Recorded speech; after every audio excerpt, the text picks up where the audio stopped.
Hi friends, இன்றைக்கி நம்ம என்ன பண்ண போகிறோன்னா புதினா புலாவ் தான் பண்ண போகிறோம். வாங்க எப்படி செய்கிறதுன்னு பார்க்கலாம். என்னென்ன இன்க்ரீடியன்ட்ஸ்னு பார்த்துடலாம்.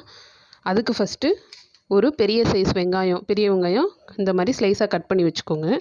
கொஞ்சோண்டு கொத்தமல்லி பொடியாக நறுக்கி வச்சுக்கோங்க. இது ரெண்டும் வதக்கும் போது நம்ம யூஸ் பண்ணுறது. தாளிப்புக்கு முந்திரி பருப்பு, ஒரு அரை ஸ்பூன் சோம்பு, ஒரு 1/4 ஸ்பூன் சீரகம், ஒரு 10 மிளகு அளவு எடுத்துக்கோங்க, ஒரு ஏலக்காய், ஒரு பட்டை, 2 கிராம்பு, பிரிஞ்சி இலை, அவ்வளோதான். இப்போ நம்ம புதினா புலாவுக்கு ஃபஸ்ட்டு பேஸ்ட் மாதிரி அரைச்சிக்கணும் மசாலா. அது என்னென்னு பார்த்துலாம். புதினா 2 கைப்பிடி அளவுக்கு தண்ணியில் நல்லா க்ளீன் பண்ணிவிட்டு தண்ணியில் போட்டு வச்சுருக்கேன். ஒரு சில்லு அளவுக்கு தேங்காய் இந்த மாதிரி கட் பண்ணி வச்சுக்கோங்க. 4 பச்சை மிளகா, இஞ்சி, வெள்ளைப்பூடு, 5 பல் இஞ்சி, ஒரு 2 துண்டு பூண்டு, 2 துண்டு இஞ்சி எடுத்து வச்சாச்சு. இதுதான் நம்ம அரைக்க போகிறோம். இந்த புலாவுக்கு பச்சை மிளகா காரம் மட்டும்தான். அதனால் நீங்கள் உங்கள் தேவைக்கு ஏற்ற மாதிரி காரமாக வேணும்னா இன்னும் பச்சை மிளகா சேர்த்துக்கலாம், இல்லை கம்மி பண்ணிக்கலாம். ஃபஸ்ட்டு மிக்சர் ஜாரில் நம்ம இது பண்ணி வச்ச புதினாவை போட்டுருங்க.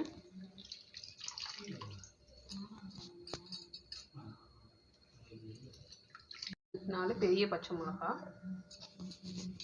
ஏன்னா நம்ம தேங்காய் போடுறதுனால காரம் கம்மியாக தான் தெரியும். அதனால் நான் 4 பெரிய பச்சை மிளகா சேர்த்துருக்கேன். தேங்காய் அடுத்து தேங்காய் கொஞ்சமாகவே சேர்த்துக்கோங்க.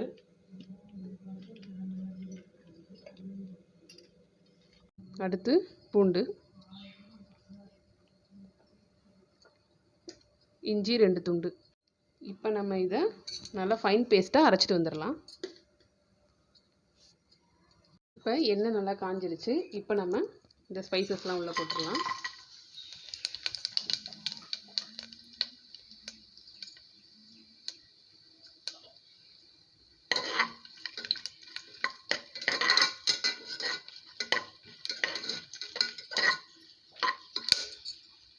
இப்போ வெங்காயத்தை சேர்த்துடலாம்.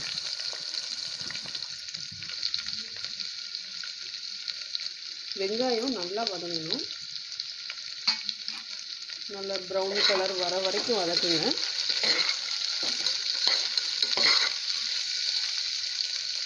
இதுக்கு நம்ம பாஸ்மதி ரைஸ் தான் போட போகிறோம்.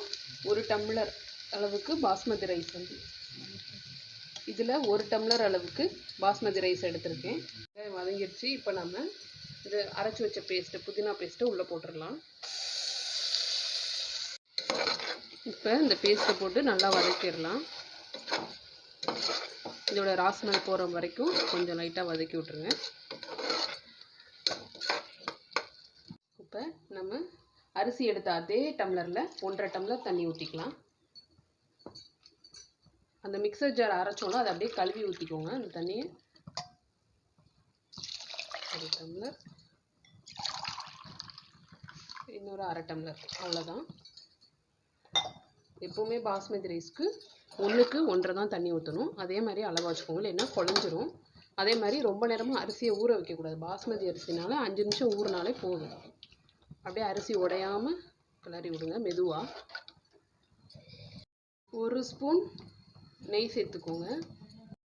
இப்போ விசில் வச்சுக்கலாம். க்ளோஸ் பண்ணி 2 விசில் வந்தால் போதும்.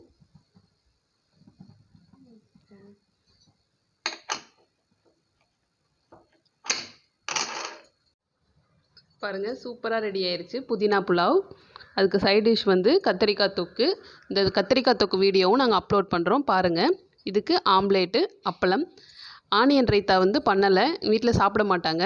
அதனால் ஆனியன் ரைத்தா மட்டும் ஸ்கிப் பண்ணிட்டோம், அவ்வளோதான். இதே மாதிரி நீங்களும் உங்கள் வீட்டில் செஞ்சு பாருங்கள் ஃப்ரெண்ட்ஸ். நம்ம சேனலை லைக் பண்ணுங்கள், ஷேர் பண்ணுங்கள், சப்ஸ்கிரைப் பண்ணுங்கள். தேங்க்யூ.